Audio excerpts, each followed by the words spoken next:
Pernahkah teman-teman melihat tulisan di bungkus mie instan seperti gambar ini? Pada bagian belakang bungkus mie instan ini terdapat sebuah petunjuk atau instruksi tentang bagaimana cara membuat mie instan dengan baik dan juga benar. Nah, teks tersebut merupakan salah satu contoh dari teks prosedur yang dibuat khusus bagi kalian yang mungkin saja belum mengerti bagaimana cara membuat mie instan. Nah, sekarang yuk kita pahami lebih dalam tentang apa itu teks prosedur, mulai dari pengertian, struktur, ciri-ciri, kaidah kebahasaan, serta contohnya. Secara umum, teks prosedur merupakan langkah-langkah aktivitas yang digunakan untuk menyelesaikan suatu pekerjaan. Teks prosedur ini sangat dibutuhkan bagi orang-orang yang akan menyelesaikan suatu pekerjaan dengan baik dan tertata. Dalam penyusunannya, teks prosedur dibagi menjadi 4 bagian. Bagian yang pertama adalah tujuan, bagian yang kedua adalah material, bagian yang ketiga adalah langkah-langkah penyusunan atau pengerjaan, dan bagian yang terakhir adalah penegasan ulang atau kesimpulan. Penjelasan lengkapnya sebagai berikut. Yang pertama, tujuan. Pada awal pembuatan teks prosedur, penulis biasanya memberikan penjelasan terkait tujuan dalam penyusunan teks prosedur. Hal ini juga bisa menginformasikan hasil akhir yang akan dicapai. Yang kedua, material. Material merupakan hal-hal apa saja yang perlu dipersiapkan dan yang dibutuhkan dalam pelaksanaan atau pembuatan kegiatan tersebut. Bagian ini berisi informasi tentang alat atau bahan yang dibutuhkan dalam pelaksanaan kegiatan. Yang ketiga adalah langkah-langkah. Bagian ini menjelaskan tentang proses atau tahapan yang harus dilakukan demi mendapatkan hasil maksimal sesuai dengan tujuan dari teks prosedur. Langkah-langkah yang dibuat harus secara berurutan.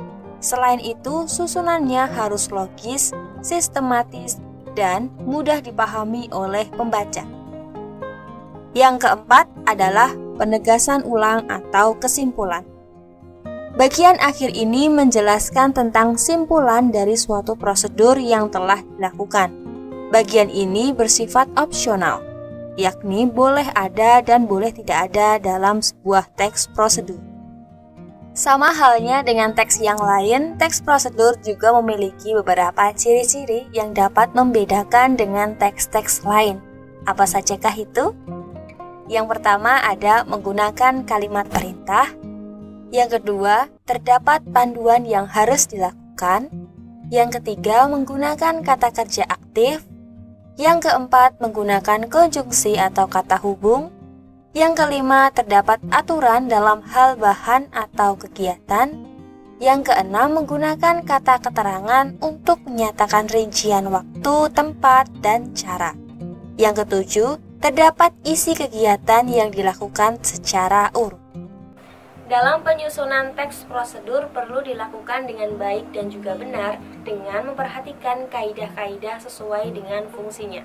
Nah, berikut ini adalah kaidah-kaidah teks prosedur yang umumnya digunakan. Kaidah yang pertama adalah kalimat.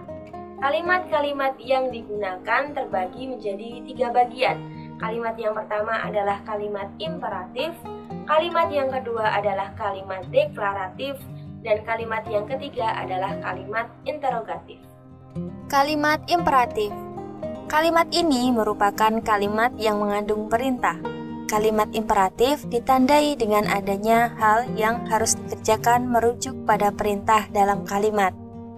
Pada jenis kalimat ini, tanda seru digunakan untuk mengakhiri ungkapan atau pernyataan. Kemudian yang kedua ada kalimat deklaratif. Kalimat ini dikenal sebagai kalimat yang sifatnya lebih memberikan informasi dan sering juga disebut sebagai kalimat pernyataan. Pada kalimat ini, tanda baca titik digunakan untuk mengakhiri kalimat tersebut. Yang ketiga, kalimat interrogatif. Kalimat ini digunakan untuk mencari informasi dengan memberikan pertanyaan. Oleh karena itu, di akhir kalimat interrogatif diberikan tanda baca tanda tanya. Kaidah kebahasaan yang kedua adalah konjungsi. Konjungsi biasa kita sebut sebagai kata penghubung.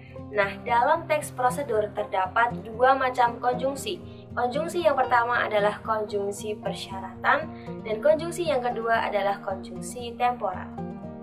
Konjungsi persyaratan. Konjungsi persyaratan adalah kata penghubung yang menyatakan syarat. Contohnya seperti jika, bila, andai, kalau, asalkan. Kemudian ada konjungsi temporal. Jenis konjungsi temporal ini sifatnya merupakan kata penghubung yang menandai urutan waktu. Contohnya, lalu, kemudian, selanjutnya, setelah. Kaidah kebahasaan yang ketiga adalah numeralia. Numeralia dalam teks prosedur bisa digunakan sebagai pilihan selain menggunakan konjungsi. Lalu apa sih numeralia itu? Numeralia merupakan kata bilangan yang biasanya digunakan untuk mengurutkan langkah-langkah pada teks prosedur. Contohnya seperti pertama, kedua, ketiga, dan seterusnya. Kaidah kebahasaan yang keempat adalah pronomina. Pronomina atau kata ganti biasanya digunakan untuk menggantikan kata orang atau kata benda. Berdasarkan fungsinya, pronomina dibagi menjadi dua macam, yaitu pronomina penunjuk dan pronomina personal. Pronomina penunjuk. Kata ganti untuk menggantikan benda. Contohnya, ini, itu, tersebut. Yang kedua ada pronomina persona. Kata ganti untuk menggantikan orang. Pada pronomina persona, bagi kata ganti untuk orang tunggal. Contohnya, Anda, saya, kamu. Sedangkan untuk orang jamak contohnya yaitu kita, kalian. Kaidah kebahasaan yang terakhir pada teks prosedur adalah kata verba atau kata kerja.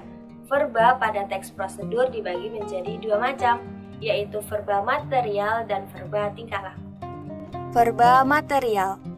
Kata kerja berimbuhan yang mengacu pada sebuah tindakan atau perbuatan yang dilakukan secara fisik.